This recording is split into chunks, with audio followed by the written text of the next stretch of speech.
Hey there, welcome to the Healthy Church Staff Podcast. I'm Todd Rhoades, one of the co-founders over at chemistrystaffing.com, and today we're going to dive into kind of a delicate topic, an often unspoken challenge that many pastors and church staff face, and that's when your spouse doesn't love your church. Okay, so we all know that ministry is a family affair. It's not just a job you clock in and out of.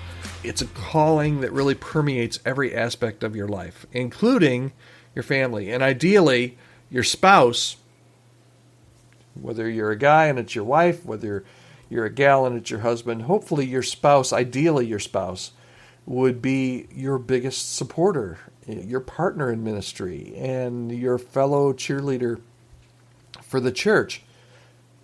But what happens when that's not the case? What if your spouse does not like your church? What if your spouse dreads Sundays?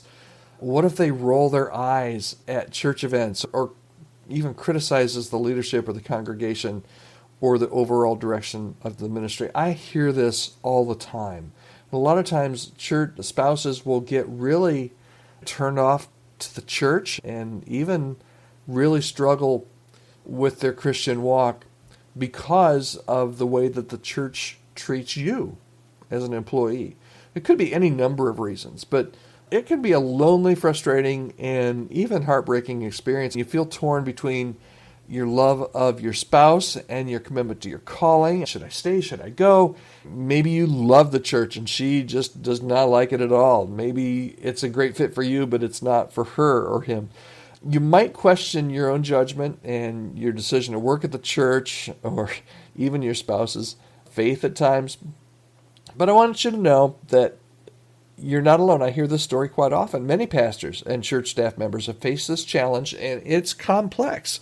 It's easy. I can't give you any easy answers, but here are a few steps that I think will help you navigate the situation with grace and wisdom and hope. And maybe it's not you. Maybe it's somebody that you're working with that is in this situation, and maybe you can offer some advice to them or give them the link to this podcast so that they can listen.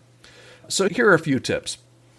First of all, it's really important to understand your spouse's perspective and to listen. Listen with empathy. What are their specific concerns or their specific frustrations? Are they feeling unheard? Are they feeling undervalued? Are they spiritually unfulfilled? Listen to them and find out exactly, where the problems lie. And then, second of all, validate their feelings. You're not going to get anywhere in your marriage if you tell your spouse that what they're feeling isn't real. Don't dismiss their feelings. Don't try to minimize their concerns, their perceptions, or their reality. So let them know that you hear them and that you care about their experience. And then communicate open and honestly. You got to keep that line of communication open. You got to continually talk to your spouse about your own experiences at the church. Share, hey, this is what God's called me to do. This is my passion for ministry. This is my vision for the future.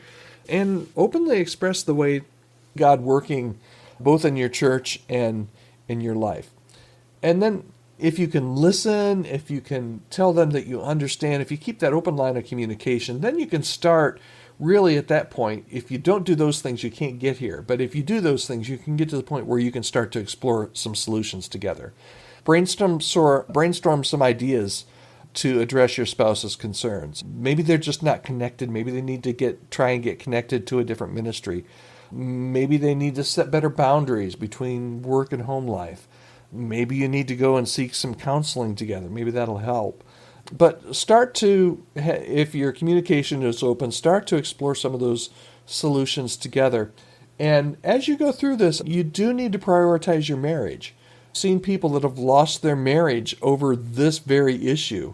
The husband or the wife was so in love with the church, almost more in love with the church than they were with their spouse, and it just did not end well. So remember, your marriage is your most important ministry asset. Don't let church conflicts or disagreements damage the relationship that you have with your spouse. And make time for each other, prioritize your connection, and again, seek some of that help and counseling if you need. And then pray together. Ask God for wisdom and guidance and unity. Pray for your church and your spouse and your marriage. And sometimes sometimes there needs to be a change. Sometimes you need to find a place of ministry where you can serve and your spouse feels at home and passionate about. Sometimes that's what needs to happen. Other times you're able to work through it. So the bottom line for today is, hey, when your spouse hates your church, needless to say, it's a challenging situation, and it's going to require some patience and understanding. But it's also going to require a commitment to communication and some compromise. You need to remember to prioritize your marriage and try and seek those solutions together. You are not alone in the struggle. You are not, I know whatever situation you're in, you're probably feeling, man, I feel like I'm the only person that's ever felt like this or ever had to deal with this situation. And let me tell you, you're not. I've heard every story in the book, and this is one that I hear quite often. With someone who will say, my wife's not really happy, or we've even heard, hey, my wife's not attended church for the last 6 months because she's so disconnected or upset. And those are just not good situations to be in. So you're not alone. Many churches and church staff have walked this road before you. Hopefully some of these tips will help. If a conversation with me would be helpful to you as well, or maybe some ongoing coaching, feel free to reach out to me. You can reach me anytime at podcast@chemistrystaffing.com. All right, I hope this episode has offered a little bit of encouragement, maybe some practical advice for navigating this complex situation. If you know somebody that's in this situation, go ahead and send them a link to this podcast. Maybe this will help them as well. All right, thanks so much for joining us for the Healthy Church Staff Podcast. My name is Todd Rhoades. Hope you'll join us again next time right here on the podcast.